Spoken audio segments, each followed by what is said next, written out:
चीज़ें लोक विमर्श में फौरी तौर पे आनी चाहिए। आज जो बातें आपके समक्ष रख रहा हूँ उसमें गुनहगार कोई छोटे मोटे व्यक्ति नहीं है, छोटी मोटी संस्था नहीं है। सबसे बड़े गुनहगार इस देश का प्रधानमंत्री कार्यालय है, जिसे हम पीएमओ के नाम से जानते हैं। साथियों, आपको स्मरण होगा इससे पूर्व की हम लोग सरकार में शामिल हुए थे। पूरे बिहार का विधानमंडल का प्रतिनिधिमंडल जाकर के प्रधानमंत्री जी से मिला था कि प्रधानमंत्री जी, आवश्यकता इस बात की है कि पूरे देश में जातिगत जनगणना करवाई जाए और बिहार में तो इसकी फौरी तौर पर ज़रूरत है और पूरे देश में ज़रूरत है। प्रधानमंत्री जी चुप रहे। अक्सर पिछड़ों और दलितों के सबलीकरण के मसले पर प्रधानमंत्री जी आरएसएस के चंगुल से मुक्त नहीं हो पाते हैं, उस व्यवस्था, उस ढांचे से मुक्त नहीं हो पाते हैं। वो चुप रहे।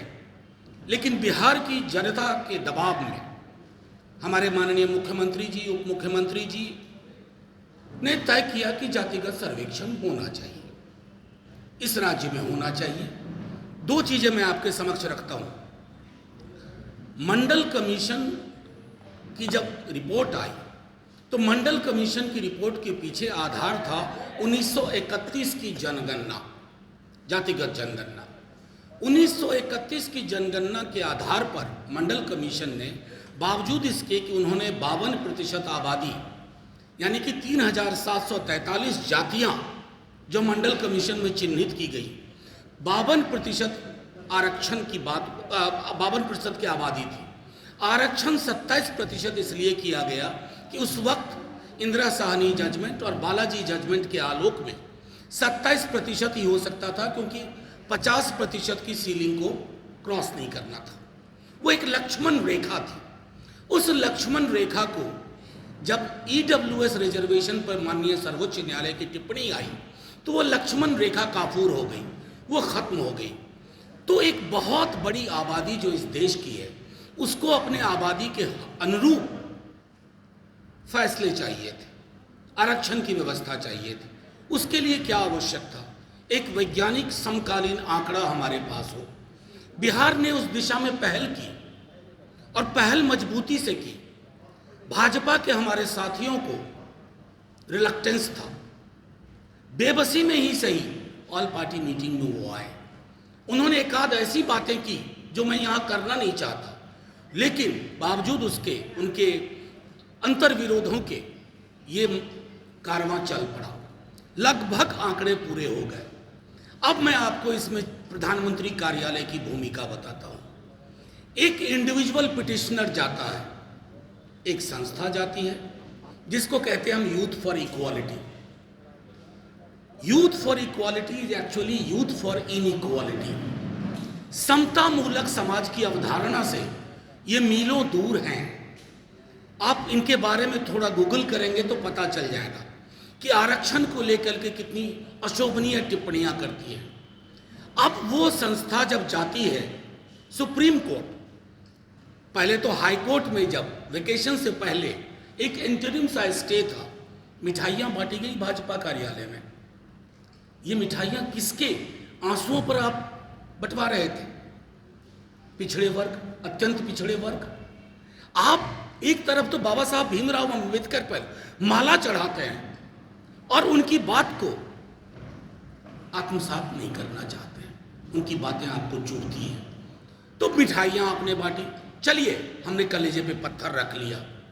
फिर हाई कोर्ट ने वो जो इंटरिम था उसको हटा करके पूरी कार्रवाई पूरी हो गई। अब एक व्यक्ति सुप्रीम कोर्ट जाता है, उसके साथ यूथ फॉर इक्वालिटी खड़ी होती है।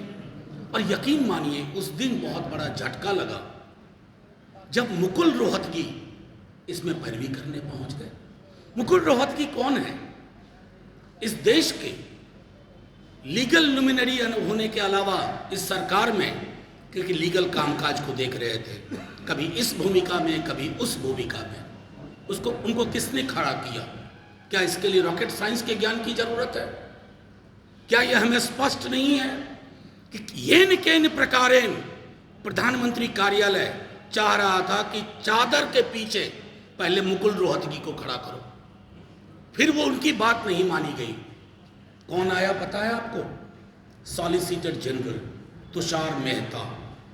सॉलिसिटर जनरल का मंतव्य और वक्तव्य सरकार का मंतव्य और वक्तव्य होता है। अगर सॉलिसिटर जनरल कोर्ट में आकर के एफिडेविट देने की बात करते हैं और इसके वैधानिक पहलुओं पर बात करने की कोशिश करते हैं, तो कौन कर रहा है ये? प्रधानमंत्री नरेंद्र मोदी और अमित शाह जी। आप दोनों प्रधानमंत्री कार्यालय से ये फैसले करवा रहे हैं कि solicitor general Tushar Mehta court में खड़े हों और जन आकांक्षाओं की ये जो बड़ी लंबी लकीर खींची जा रही है बिहार में, उसको कुंद करें। आप ये समझ नहीं पा रहे हैं, आप आग से खेल रहे हैं, आप आग से खेल रहे हैं। ये समाज शांतिपूर्ण तरीके से अपना अधिकार चाहता है।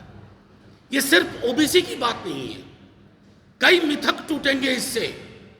अन्य जातियां भी सामाजिक आर्थिक रूप में कहां खड़ी हैं, उससे हमारी सरकार को फैसला लेने में मदद होगी। सरकार का काम सिर्फ झुनझुना बजाना नहीं होता है, सरकार का काम सिर्फ नाम बदलना नहीं होता है। आज इस शहर का नाम बदल दिया, कल उस शहर का नाम बदल दिया, कल चांद पे कोई नाम रख दिया। सरकार का काम की जो आपकी प्रतिबद्धता है उसको बदलने की कोशिश आप ये जो कर रहे हैं, ऑन रिकॉर्ड है सारी चीजें। तुषार मेहता से आप गुनाह करवा रहे हैं, सॉलिसिटर जनरल से, लेकिन पीछे खड़े हैं प्रधानमंत्री जी, गृह मंत्री जी, क्योंकि उनको पता है कि इस